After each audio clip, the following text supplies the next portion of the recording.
that what was a bill is now an act of parliament called the Anti-Homosexuality Act 2023. It was assented to by the President and forwarded to Parliament. So what I have with me here is the assented to copy of the anti-homosexuality law. First of all, the people of Uganda, to congratulate Parliament of Uganda, to congratulate the Speaker of Parliament, to congratulate the President of the Republic of Uganda, and all stakeholders who have been involved in these processes. We want to particularly thank the Speaker for giving me and my colleagues a platform to present this bill before Parliament. I want to thank my colleagues on the Legal and Parliamentary Affairs Committee. I want to thank all the stakeholders, people who came to the committee to give their views. The bill was enriched by views from various stakeholders. So I want to thank them. And I think particularly you, the media, for highlighting various aspects in this bill. Now, I want to begin with make a few highlights of what this bill is about. And I say so because there has been deliberate, I call it deliberate distortion and misinformation about this bill. I have an obligation to clarify and highlight various aspects in this bill. The first aspect I need to highlight is that this bill defines what we call homosexuality. And briefly it says same-sex acts. And when you read the bill, if you perform a sexual act with a person of the same sex, then you have committed the offense of homosexuality. And what is the punishment? Imprisonment for life. And what does imprisonment for life mean? It actually means imprisonment for the natural life, your natural life. So the first aspect in this bill is to define what we now call the offense of homosexuality. The second aspect relates to what we call aggravated homosexuality. And what does aggravated homosexuality mean? It basically means engaging in a sexual act with the following categories of people. Number one, a minor. Number two, a person of advanced age. And who is a person of advanced age? 75 years and above. Number three, when you commit a homosexual act with and you're a parent or guardian of a child, you have committed aggravated homosexuality. When you commit an act of homosexuality with a person who is disabled, you are taking advantage of disability. A person who is unconscious, you are a person in authority, and you are engaging in homosexual acts with those you lead. You can be an employer, and you are taking advantage of employer-employee relationships. Then you have committed what we call aggravated homosexuality. When you carry out acts of homosexuality through force or duress or undue influence, then the law defines that as aggravated homosexuality. And what is the punishment? The maximum punishment is death. So when you commit aggravated homosexuality, the law says you shall be liable to suffer death. And I want to clarify. Some time back, you saw a document by the Deputy Attorney General saying that this law creates mandatory death penalty. It is not true. What the law creates is a maximum sentence.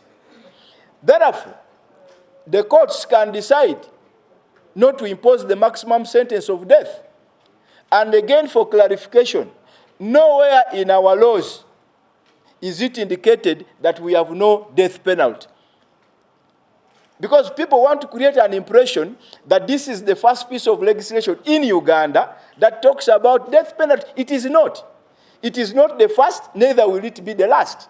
And I'll give examples. Look at murder.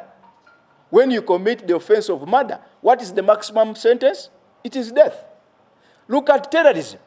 Under the Anti-Terrorism Act, what is the maximum sentence? It is actually death. So, the death penalty was never outlawed because there is also that misconception. What the Constitutional Court said in the Kigula case is that it is not mandatory. So Parliament cannot create death sentence as a mandatory sentence because then you take away the latitude of the courts to exercise the discretion. So I thought I would also make that very clear to avoid the other distortion I was talking about. Creates what we call child offenders.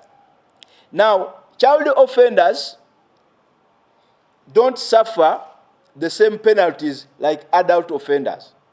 Under this law, when a child offender, when somebody is convicted of acts of homosexuality, the maximum sentence is 3 years. 3 years. So for them, they cannot suffer death. They cannot go for imprisonment for life. The other important aspect in this law is the aspect of compensation. Again, where somebody is convicted of acts of homosexuality, the court can order for compensation to the victim. And I think this is also another development in the law, which does not exist anywhere. It's also important for us to highlight the issue of consent. Under this law, consent is not a defense. You cannot, for example, argue that X, who is an adult, consented with Y. Why are you bothered? The law is saying that the fact that you have consented is in itself not a defense. So I thought that should also be highlighted. Now, there's also the aspect of confidentiality. And this aspect of confidentiality under the law is what some people are confusing with undermining media freedom. And I'll talk about that later. What does the clause on confidentiality say? That the media or anybody is not supposed to publish the identity of a victim without their consent. And is it unique to this piece of legislation? No.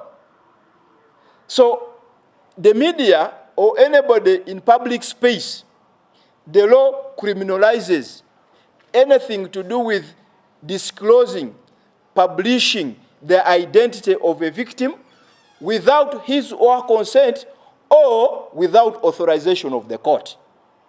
That is what Clause 7 of this bill, now Act, is talking about. The other aspect, which is a subject of distortion, relates to premises. Premises. Now, what does the law say? And I want us to be very clear. If you knowingly avail or make available your premises for acts of homosexuality, you commit an offense under this act. So the operational word here is knowingly. Now the question is, how do I get to know? It's a question of evidence. You could be told. You could be told. If a group of people come to you and openly tell you, we are going to engage in these acts, then you have known. So if you avail the premises, then definitely you are breaching this law. Number two, you could see. You can observe. Optical observation. Then obviously circumstances. Because in law, we even talk about circumstantial evidence. So it's also important to highlight this because it is one of those things that has been a subject of distortion. So the operational word on the premises is knowingly. So I thought that should also be highlighted. Now, there is the aspect of promotion. When you look at Section 11 of this Act, it defines what we mean by promotion. Now, promotion is an offense under this law. And the law explains various incidents that amount to promotion, knowingly advertising, knowingly publicizing, financing, and all those aspects amount to promotion. And once you engage in any of those acts that amount to promotion, then you are breaching or committing an offense. Now, if you are a legal entity, you are a media organization that is carrying out the promotion, you are a non-government organization that is carrying out the promotion, then you will be fined. And the law talks about 50,000 currency points. And the currency point, as you are aware, is 20,000 shillings.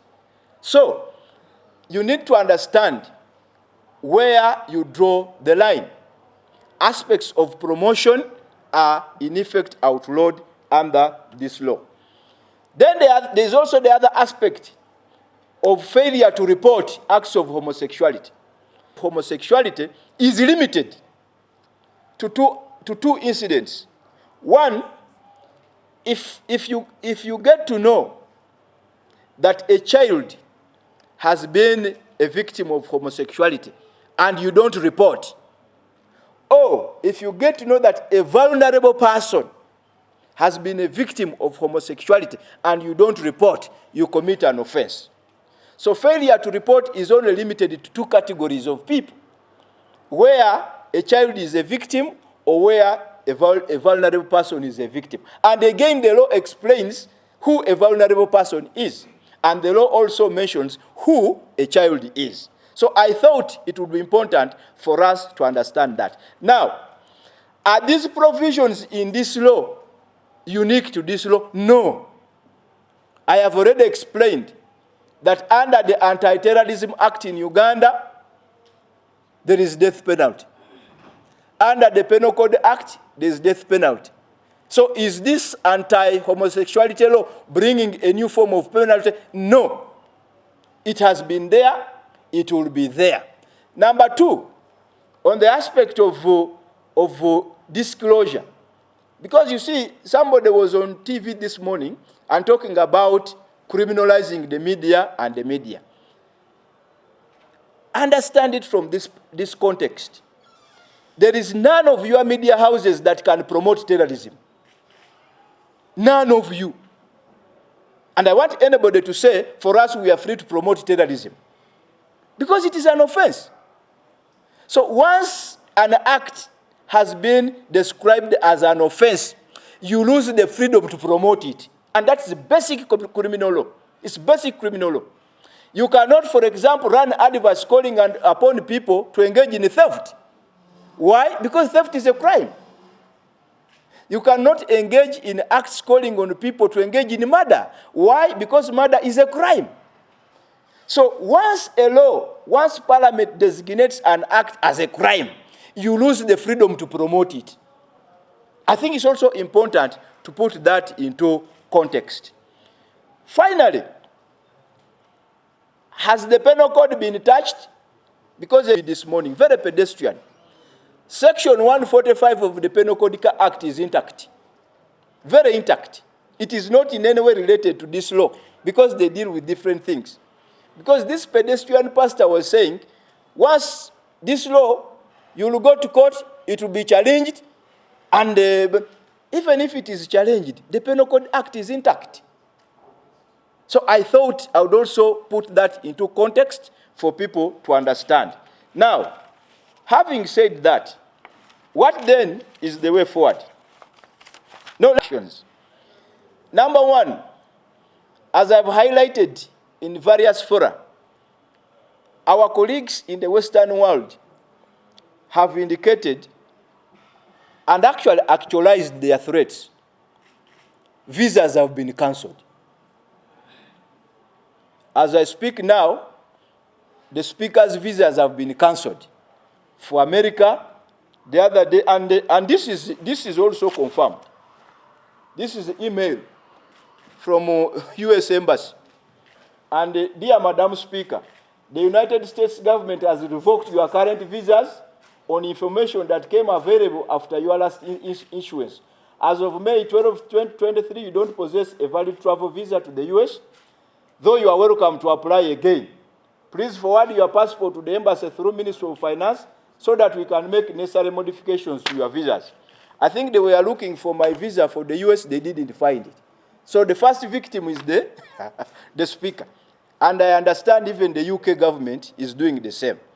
Now, first of all, you will cancel all our visas. And by the way, you are right. For me, I have no problem with the way a country manages their affairs. If in their wisdom and democracy, they don't want us in their countries, it is their right. And I don't want anybody to blame America or UK for canceling visas for this stand. It is their right. And me, I will not complain. I will not begrudge any embassy for canceling anybody's visas. So what that means is that my only problem with these people is single picking. This law here was signed by the President of the Republic of Uganda. May I invite America, Canada, Britain, the entire European Union, to also cancel the visas of Mr. Museveni. May I also invite them to cancel visas of all MPs except two. Except two. Let all MPs' visas be cancelled. Let there be a travel ban, not only on Basalirwa and Anita Among, Right Honorable. Let all of us be subjected. In fact, let all Ugandans be denied visas to America, Canada, and the European Union. Let all Ugandans. Why? Because this has been the most bipartisan bill in the history of this country. The most bipartisan. So why pick out Basalirwa? Why pick out Speaker Anita Among? Why? Cancel all our visas. But is this shocking? No. It was actually expected. I personally spoke to the Honorable Bahati. Honorable Bahati told me that after he had championed this bill in the previous parliament, he could not even get space where to sleep in the US. Booking space, a hotel to sleep, was a challenge. So the first consequence is that people with American visas and the European Union and the others, their visas either will be cancelled or have been cancelled. And that means don't waste your time applying for a visa to any of those countries. I cannot, for example, apply for a visa to the US. Fortunately, I was last in the US in 2009. I had not even become MP. I have never gone back. So this is a call to the MPs and all Ugandans that expect travel bans, expect visa restrictions. But my challenge to the Western world is that don't single out individuals. Do it to all of us. Then we will know that you are fair. Number two, I was speaking to my colleagues in Ghana. In Ghana, they've even gone ahead to threaten freezing accounts. Freezing accounts. And slapping bans on international banking institutions that partner with the US banks and other financial institutions. So if you have monies on your accounts and you have a salary, remove it. Remove it. Because you are likely to be a victim. Number three, aid cuts and controls. That they have mentioned. They are going to cut aid in Uganda, and perhaps that is likely to affect many aspects of our budgets. Either they will be completely cut or they will be restricted. That is also another probable consequence. Finally, jamming communication systems. Advocates of these acts have already written to Twitter and these others to have me deregistered. And it's with now passing of this law, they now have a stronger case. So what is likely to happen is that some of us will go back to the traditional mode of communication. If I want you, I have to look for you physically because of this. Now, what is my advice to the country? First of all, I want to advise as follows. On the side of government, let us now consider looking for development partners. And I am ready I am ready to champion the cause of going to the Arab world to look for donor support. The Arab world, we will go to Saudi Arabia, we will go to Kuwait, we will go to Qatar, we will go to UAE, and this deficit, which will be occasioned by these cuts, can easily be replaced. So let's re-engage. If we've not been thinking about the Middle East, and particularly the Arab world, where they respect morals and values, let us go there. And I want to invite government to seriously consider us going to the Arab world for donor support. Number two, to advise my colleagues with families and businesses in the Western world to reconsider shifting them, because they are likely to be victims. So if you have families in the UK, in the European Union, in the US, in Canada, this is the time to reconsider shifting them. Because time will come when you will no longer have visas. You will not go to visit them. You will not go to check on your businesses. So those who have them, this is really the time to consider seriously relocating them.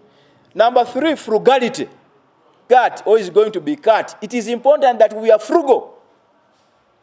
When you look at these budgets of ours that we have just passed, and these bogus allocations to State House, President's office, these convoys we are having, the big cars, the fuel gasolers, it is now time that we become frugal. So that monies that could be spent on unnecessary aspects or sectors is redirected to go to health, to go to education, and other sectors that have been funded by the Western world. And I'm very sure if we adopt frugality, we will have monies available to meet the deficits that would have been occasioned by these budgetary cuts. And I only hope and pray that our colleagues in government take that aspect. Finally, on the way forward, the President, the Speaker of Parliament, the MPs, to stand our ground. We have no choice but to stand our ground. Otherwise, if we don't stand our ground, this is what is going to happen. Next time, they will bring another condition on our laws. Don't pass this law. If you do so, then X, Y, and Z is likely to happen. So if we don't stand our ground as a country, as a people, as a community, then we will completely have seceded our sovereignty and independence as a country. I want to advise our colleagues, especially in the Western world, that let's respect each other. We could have taken on a path of pretense. You imagine a situation where we say, please, for the sake of aid, let's sign this bill. And we pretend as if we like it, when deep inside our hearts, it's not really what we want. But we have chosen not to do so. And I am trying to seek appointments with the diplomats in this country. I want to ask them, how do they treat their own people? Because it is actually not true that everybody in the Western world supports homosexuality. It is not true. I am aware, for example, in America, annually, the states seek to pass legislation to outlaw homosexuality. They are only defeated at the level of the federal government in Washington. I know it. So what happens to their own citizens who are opposed to this? What happens to them? What happens to them? So I think the aspect of mutual respect is really needed, and we should really be taking that stand. So colleagues, I thought I would make those highlights as we celebrate today, which, as far as I'm concerned, is a very important day in the history of legislation.